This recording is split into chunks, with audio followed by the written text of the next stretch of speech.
Who suppressed the movement? The Congress.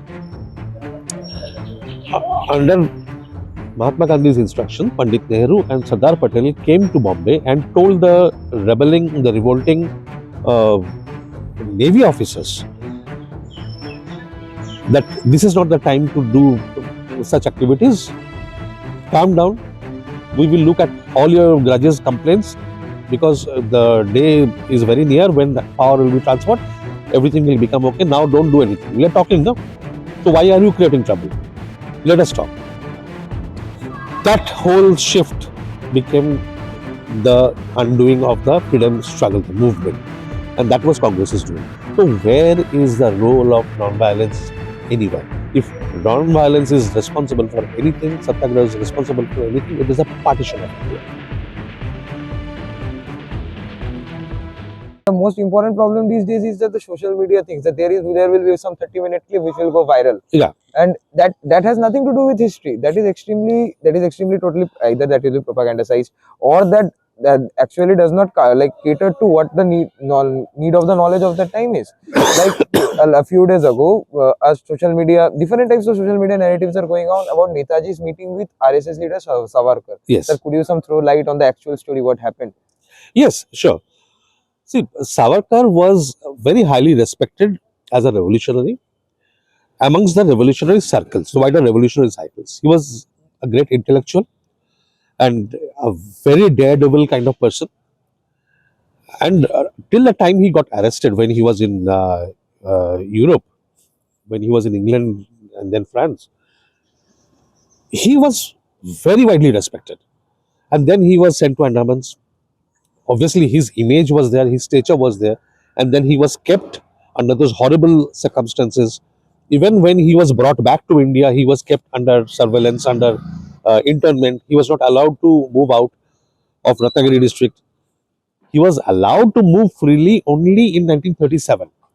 So when he was freed, everybody in the Congress, from Netaji to Pandit Nehru, everybody, they wanted him to join Congress. But Savarkar was not happy with the position Congress had taken, because in 1937 the entire political debate had taken a very fundamental shift. Fundamental shift because of the 1935 reforms, the new Government of India Act, which was a new constitution for India. It had given electoral power to the provincial governments, autonomy to the provincial governments on a lot of issues, which meant that the provincial governments would have whoever wins the election would have a lot of power to move things locally. More importantly, the 1932 Communal Awards, which was announced by the British government, they gave reservation for communities, for seats. Reserve the number of seats in Central Assembly, in provincial assemblies, and that created the biggest division. And Congress suddenly took a stand of neither accepting nor opposing. Congress said that neither we will accept this award nor will we reject this award. So Netaji was in exile at that time. Subhas Bose was in exile at that time in Europe. So he wrote repeated letters to the Congress leaders that what does this mean, that neither accept nor reject? I don't understand it. It's a policy. You have to either accept it or you have to reject it. So the Congress stuck to its position. But then it was a policy. So when you fought for the elections, when the Congress actually participated in the provincial elections, that means it accepted the communal divide, the communal award. But it was never spoken out like that. It was never made explicit. Theoretically, they maintained that we don't accept, nor do we reject. The worst impact was in Bengal. In Bengal, the Muslim population had gained, numerical superiority. So obviously, their political clout had increased, and in the elections, but still, Muslim League had not got the political clout yet. In the 1937 elections, there was this party, the Krishak Praja Party of Fazlul Haq, which got the maximum number of seats. The second was Congress. So the Congress leaders had Krishak Praja Party was basically a socialist, a leftist party of Muslim peasants. Congress leaders in the province. Subhas Bose was still in prison, so the leaders in the province, led by Sarath Chandra Bose, Subhas's elder brother, they said that the ideal thing to do at this point of time is to enter a coalition with them and form a coalition government, so that Congress also has a say in the development of the state. The central leadership, in the central Congress leadership under Gandhiji, the Gandhian High Command, they decided that coalition is not possible with any party till the time they accept the Congress creed. That was such an unrealistic demand that if any other political party accepts your creed, then what is the meaning of a coalition? Then it becomes your party only. Yeah. There is no meaning of parties Yes. coalition. So the coalition did not happen. Congress remained outside the government, and that paved the way for the entry of Muslim League. And once Muslim League entered, the communal politics took a very sharp turn, and it created a mayhem, a massacre, which finally resulted in the partition of Bengal. Now, now, if we put this in the against what happened in Assam a year later, we will understand what would be the significance of the alliance of Congress and Krishak Praja Party. In the Congress, the situation arrived that in Assam, the situation arrived that the Congress was in a position to form a government only if it entered into a coalition with the local groups, local political parties. But the Gandhian High Command was not favorable to it. But at that time, Subhas Bose was the president of Congress. He was the Rashtrapati. So he personally went to Guwahati, sat there, negotiated with all the leaders and the parties and the splinter groups and everybody. Gopinath Bordolai became the leader. And because of Netaji's insistence, because of his interference and influence, a coalition government was formed. They were able to form a coalition government in Assam. As a result, Assam remained in India. You go to Assam, talk to people, they still remember this. Everybody in Assam remembers this.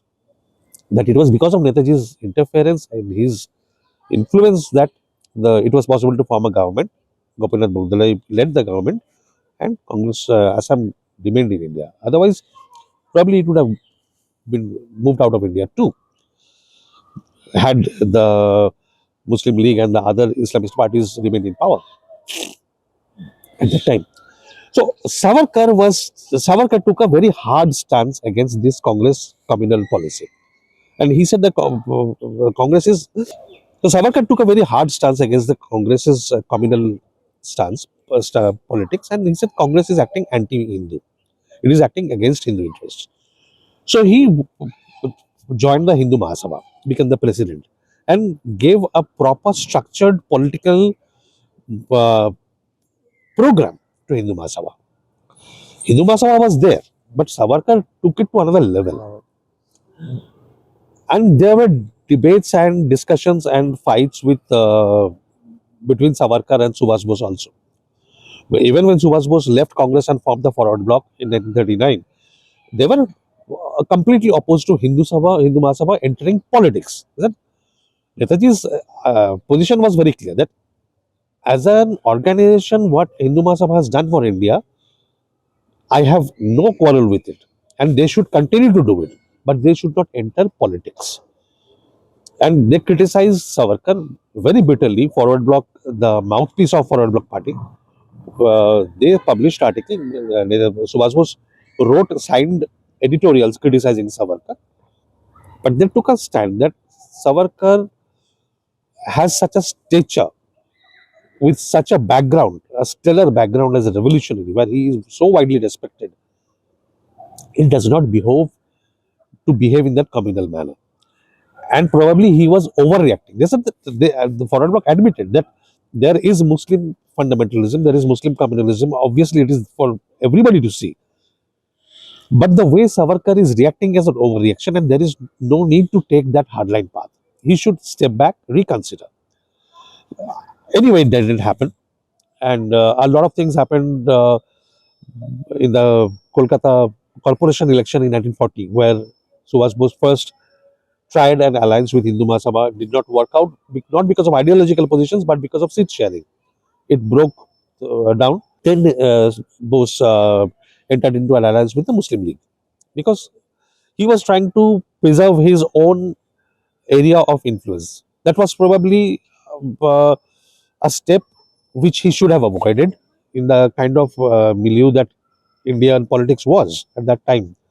It was probably a little unthoughtful kind of step, a bit rushed kind of step. That's what I feel. But he had his reasons. He wanted to bring the Muslim League closer to the mainstream moderate Muslim politics and to stop it from moving over to the hardline position. That that's my understanding that that's one of the reasons which led him to enter the alliance with the Muslim League in Calcutta Corporation elections. But then he met Savarkar in May 1940. Around the same time, within the same day or within a day or two, he also met Ambedkar. He also met Jinnah. He was trying to build a broad consensus. With Savarkar, he met and he was very disappointed, extremely disappointed. He said that, uh, I mean, a man like him, all he can think at this moment is only how to get Hindus into the British Indian Army and to arm them and to militarize them. He is unable to see the broader context of global politics. He is unable to see the broader Indian movement. Same criticism went for Jinnah. Yeah. The Jinnah is kind of a stooge of the British imperialism, and he cannot think of anything except uh, Muslim communalism. And this is the underlying interest which resulted in pathetic conditions and like horrific situations like the direct action day and the partition of India. Like these are like the behind ideas that work out, because if as you were saying, like if Shivasji's ideals would have worked out, he if would have brought them to a closer, we might have thought like had an inclusive thought in the public's mind at A that point of. different, India certainly would have taken a very different pathway because around the same time, his men, his colleagues, his associates were going all around India, contacting the old Gadar revolutionaries, contacting the RSS. Trilokana Chakraborty, Subhas himself went to meet Hedgewar, Dr. Hedgewar. He sent Trilokana Chakraborty, who was better known as Maharaj at that time, a very, very widely respected, hugely respected revolutionary of the Anushilan Samiti, to meet the Savarkar brothers, the brothers of Savarkar. They went to Banaras, then they went to North India in different centers, met the revolutionaries, and also went and met Dr. Hedgewar. Things did not work out because before he could do anything else, this was happening around April, May in 1940. May, June 1940. And on 7th of July, Netaji was thrown in jail. So the entire thing was cut short. He was planning to build an all India alternative to Congress for a mass movement, a revolutionary uprising, but that could not happen. So that was his plan A. His plan B was to leave the country. And so plan A could not work, so he worked according to plan B. Netaji's daughter has time and again asked the Indian authorities to bring her father's purported ashes. Recently, Chandra Bose wrote a letter regarding the same. What is your opinion on Netaji's ashes at the Renkoji temple? Well, the two people are very different people. Anita is a different person, and Chandra Bose is a different person. Yes, sir. So there is no reason to give any credibility or credence to what Chandra Bose is saying. I will explain why. But even Anita Faf, I don't understand, or nobody knows on what basis she's asking, or what is the basis of her claiming that her father died. On one hand, they keep saying that Netaji does not belong to a family; he belongs to the entire country. On the other hand, when they know that the entire country is against that government theory or the theory of these particular people, they want to bulldoze their way through. So there is absolutely, Anita has never been able to show any reason. Her only reason, which she quotes time and again, is that she made some Japanese witness. And uh, she believed him because there was no reason for him to tell a lie. Now, we have shown in our latest book, Bose Deception, which Anuj and I wrote, which is published in 2024, that the same gentleman whom Anita had met and she met him with historian Leonard Gordon. So Gordon has written about the account given by that particular army officer, what he told them. Now we have shown that what that army officer told Gordon and Anita, he had given a completely different story to the Khosla Commission, which worked a few years ago. So who do you trust? I mean, which version should we trust? The version given to the Khosla Commission, a commission of inquiry set up, instituted by the government of India, or the version given to a historian and a completely ignorant, albeit daughter? She is not an expert. She has no knowledge, no direct knowledge. All this declassification that happened, we had to fight. We had to fight for so many years, so many. We had to file so many cases and go through the entire process. We never received any statement of support from her. She never bothered. So, I mean, someone who is not even willing to go that extra inch to discover the facts, to unearth hidden folders, files, the secret information. Why should anybody trust what she is saying? And that also we have shown it's completely erroneous. Her belief is completely erroneous. So she is entitled to have her opinion, but to impose that view on the country, that is not acceptable. She has to put up a much more convincing case for that. And regarding Chandra Bose writing a letter to the President Draupadi Murmu, he has written equal number of letters to the previous presidents and the chief ministers opposing the plane crash theory. His entire family, his predecessors, his father, almost called the act of bringing the ashes back to India, he likened it with a sin. So, I mean, he knows better or his father knew better? Who should we trust? They change their statements every day and every evening. So, what is the credibility? I would ask you to tell a few lines to the youth or on the enthusiasts who are like working, like not working exactly, who are very keen to know about what Netaji's truth is, what Netaji was, because like in Bengal, you are from Bengal, you will obviously know that if a child is born and he is like of a little bit of action mindset, not because he'll step back, take a seat, be cool about it, or do something. A child who is little bit violent in his action, a child who is fast approaching, a child who wants to like challenge things, he's often given the tag as Netaji, and the child who is in the quiet in the room, he's given the tag of Gandhiji. Sir, how do you see this narrative, and how do you see this like formation of this narrative is affecting the truth or the reality of India? Yes, sir. I don't think there is a reality anymore, because what Bengal was and what Bengal is, there is a huge gap and substantial difference now.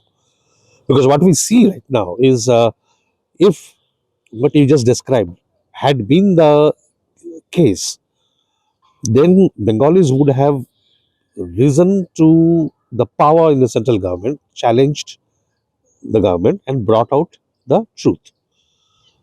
We recently saw our members of parliament sitting in dharna outside the Lok Sabha, outside the parliament in that wintry night. Such horrible weather. They went through so much pain. For what? To protest against the removal of name of Mahatma, because they construed the name removal of Mahatma as a as an insult to Bengal. Nobody could understand except them why, what is the link, how is it an insult to Bengal? Because Mahatma's name has nothing to do with Bengal. They said that the name was the title was given by Rabindranath Tagore. No, everybody knows it was not. Rather, Tagore questioned Gandhi that, do you seriously believe you are a Mahatma? Then we never seen any substantial protest coming out from the Bengali side or the parliamentarians or any general public about when Delhi Chief Minister Rekha Gupta said Netaji Subhas Chandra Palace. That was that for me as a Bengali, that was extremely hurtful to me. That was hurting my sentiment. स्वतंत्रता सेनानी देश के योद्धा नेताजी सुभाष पहले Such things, such statements, when they come out, they show the lack of awareness amongst politicians or the lack of interest among politicians. So, if our politicians, Rekha Gupta is Delhi Chief Minister, she is talking about Netaji as as a national icon, and that's ludicrous. That's ridiculous. But I would hold Bengal's politicians more accountable because they come from that region. There is a fashionable thing of trying to evade this responsibility by saying, "Oh, Netaji is not a Bengali leader; only he belongs to the entire country." Of course, he does.